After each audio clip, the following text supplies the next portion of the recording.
అందరికీ నమస్కారం అండి. ప్రతి ఒక్కరి జీవితంలో ఉన్నత స్థాయిలో స్థిరపడాలి అంటే వారి అధిపతి గ్రహం యొక్క అనుగ్రహం పరిపూర్ణంగా ఉంటేనే అది సాధ్యమవుతుందండి. ఈ వీడియోలో ప్రతి రాశి యొక్క అధిపతి గ్రహం, వాటి అధిదేవత, అలాగే వారు పాటించాల్సినటువంటి పరిహారాల గురించి తెలుసుకుందాం. ముందుగా మేషరాశి యొక్క అధిపతి గ్రహం వచ్చేసి కుజుడు, అలాగే అధిదేవత సుబ్రహ్మణ్యేశ్వర స్వామి. వీరు పాటించాల్సిన పరిహారం ఏంటి అంటే కనుక ప్రతి మంగళవారం నాడు సుబ్రహ్మణ్యేశ్వర స్వామిని ఎర్రటి పుష్పాలతో పూజించి వీలైతే ఆ రోజు ఉపవాసం ఉండడం వల్ల ఆ స్వామి యొక్క అనుగ్రహం పరిపూర్ణంగా లభిస్తుందండి. దాని ద్వారా కుజుడి అనుగ్రహం కూడా లభిస్తుంది. కుజుడు బాగుంటేనే మన జాతకంలో మన వివాహంలో ఏవైనా దోషాలున్నా, సంతాన విషయంలో ఏమైనా దోషాలున్నా అవన్నీ తొలగిపోతాయి. అలాగే నెక్స్ట్ వచ్చేసి వృషభ రాశి యొక్క అధిపతి గ్రహం వచ్చేసి శుక్రుడు, అలాగే అధిదేవత వచ్చేసి మహాలక్ష్మీదేవి. మీరు పాటించాల్సినటువంటి పరిహారం ఏంటంటే కనుక ప్రతి శుక్రవారం మహాలక్ష్మీదేవిని తెల్లటి పుష్పాలతో పూజించి ఎవరికైనా తెల్లని వస్త్రాలు దానం చేయడం వల్ల వాటి అనుగ్రహం లభిస్తుంది. అలాగే నెక్స్ట్ వచ్చేసి మిథున రాశి అధిపతి గ్రహం బుధుడు, అలాగే అధిదేవత. వీరు ప్రతి బుధవారం నాడు విష్ణు సహస్రనామం పారాయణం చేయడం, అలాగే పచ్చని వస్తువులు ఎవరికైనా దానం చేయడం వల్ల మంచి ఫలితం ఉంటుంది. అలాగే బుధ మంత్రాన్ని జపించడం వల్ల కూడా మంచి ఫలితం ఉంటుంది. అలాగే పచ్చని పెసలు ఉంటాయి కదా, అవి దానం చేసినా కూడా మంచి ఫలితమే ఉంటుంది. అలాగే నెక్స్ట్ వచ్చేసి కర్కాటక రాశి. వీటి అధిపతి గ్రహం వచ్చేసి చంద్రుడు, అలాగే అధిదేవత వచ్చేసి పార్వతీదేవి. వీరు పాటించాల్సిన పరిహారం ఏంటంటే కనుక ప్రతి సోమవారం పరమేశ్వరునికి పాలతో అభిషేకం చేయడం ద్వారా మంచి ఫలితం ఉంటుందండి. అలాగే చంద్రుడి దర్శనం చేయడం ద్వారా, అలాగే తెల్లటి వస్తువులు లేదా బియ్యం దానం చేయడం వల్ల మంచి ఫలితం ఉంటుంది. చంద్రుడు అనేది మనస్కారకుడు అండి. ఇవన్నీ పాటించడం ద్వారా మనశ్శాంతి, అలాగే మానసికంగా సంతోషం, ఉల్లాసంగా ఉంటారు. ఇది కర్కాటక రాశి.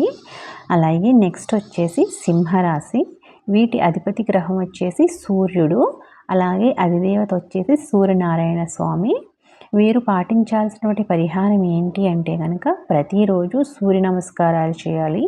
అలాగే ప్రతి ఆదివారం కుదిరితే ప్రతిరోజు కూడా సూర్యునికి అర్ఘ్యం ఇవ్వడం వల్ల ఒక రాగి పాత్రలో నీళ్లు తీసుకుని అందులో ఒక ఎర్రని పుష్పం వేసి ఎర్రటి అక్షింతలు వేసి సూర్యునికి అర్ఘ్యం ఇవ్వడం వల్ల మంచి ఫలితం ఉంటుంది.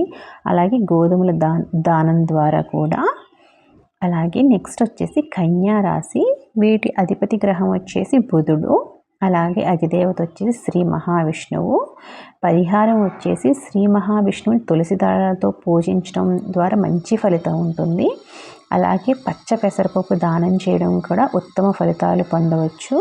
అలాగే బుధ మంత్రాన్ని ఎంత వీలైతే అంత ఎక్కువ సార్లు జపించడం ద్వారా కూడా ఆ బుధుని యొక్క అనుగ్రహం పరిపూర్ణంగా లభిస్తుంది. మన జాతకంలో బుధగ్రహం బాగుంటే కనుక మన తెలివితేటలు అనేవి బాగా మెండుగా ఉంటాయి.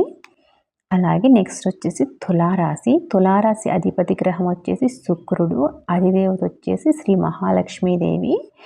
మీరు పాటించాల్సినటువంటి పరిహారం ఏంటి అంటే కనుక ప్రతి శుక్రవారం క్రమం తప్పకుండా దీపారాధన చేయడం ద్వారా, అలాగే లక్ష్మీ అష్టోత్తరం చదవడం ద్వారా, అలాగే ఎవరికైనా సుగంధ ద్రవ్యాలు అంటే పర్ఫ్యూమ్స్ అట్లాంటివి దానం చేయడం ద్వారా వీరికి శుక్రుని అనుగ్రహం అనేది పరిపూర్ణంగా లభిస్తుంది. అలాగే తెల్లని వస్తువులు ఏవైనా దానం చేసినా కూడా మంచి ఫలితం ఉంటుంది. నెక్స్ట్ వచ్చేసి వృశ్చిక రాశి. అధిపతి గ్రహం వచ్చేసి కుజుడు, అధిదేవత వచ్చేసి సుబ్రహ్మణ్యేశ్వర స్వామి. వీరు పాటించాల్సిన పరిహారం ఏమిటి అంటే కనుక నాగదేవతలను పూజించాలి. మనకి గుళ్ళల్లో సర్పాలు విగ్రహాలు ఉంటాయి కదా, వాటికి పాలతో అభిషేకం చేస్తే కనుక మంచి ఫలితాన్ని పొందవచ్చు. అలాగే కుజమంత్రాన్ని వీలైనన్ని ఎక్కువసార్లు జపించడం ద్వారా, ఎర్రని కందిపప్పు ఎవరికైనా దానం చేయడం ద్వారా కూడా మంచి ఫలితం ఉంటుంది. కుజుడు భూకారకుడు కూడా అండి. కుజబలం బాగుంటే కనుక మనం భూములు లాంటివి కూడా ఎక్కువ కొనుక్కోవచ్చు.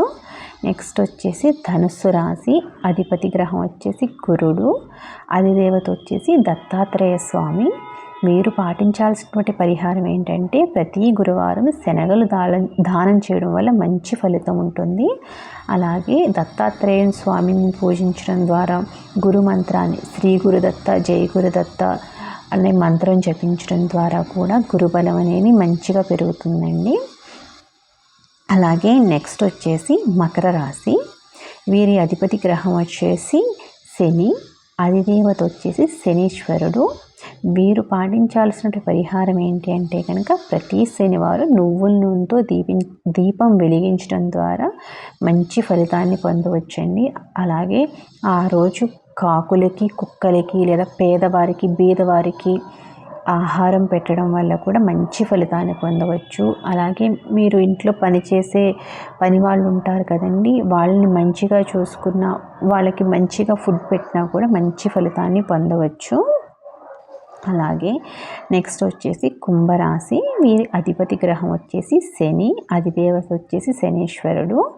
పరిహారం ఏమిటి అంటే కనుక నల్ల నువ్వుల్ని దానం చేయడం అండి. ఏదైనా ఒక శనివారం నల్ల బట్టలు, నల్ల కేజీంపావు నల్ల నువ్వులను పెట్టి దానం చేయడం ద్వారా మంచి ఫలితం ఉంటుంది.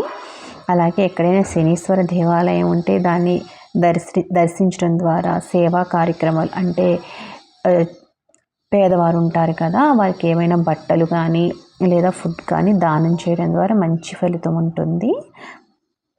నెక్స్ట్ వచ్చేసి మీనరాశి, మీనరాశి యొక్క అధిపతి గ్రహం వచ్చేసి గురుడు, అధిదేవత వచ్చేసి శ్రీ మహావిష్ణువు.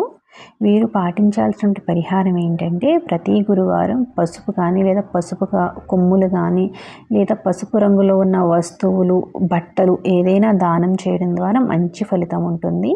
అలాగే విష్ణు సహస్రనామ పారాయణం, అన్నదానం చేయడం వల్ల కూడా మంచి ఉపయోగం ఉంటుంది. అలాగే నిత్యం స్నానం చేసేటప్పుడు చిటికెడు పసుపు వేసుకుని స్నానం చేయడం వల్ల కూడా గురుబలం అనేది మంచిగా పెరుగుతుంది. ఇవండి.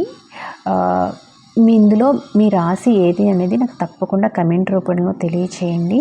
అలాగే ఈ వీడియో నచ్చితే కనుక, మీకు ఉపయోగపడుతుంది అనిపిస్తే కనుక తప్పకుండా ఇంకొంతమందికి షేర్ చేయండి. అలాగే లైక్ చేయండి. ఇలాంటి మరికొన్ని జ్యోతిష్యకు సంబంధించిన వీడియోస్ కోసం తప్పకుండా ఈ ఛానల్ సబ్స్క్రైబ్ చేసుకోండి. Thank you.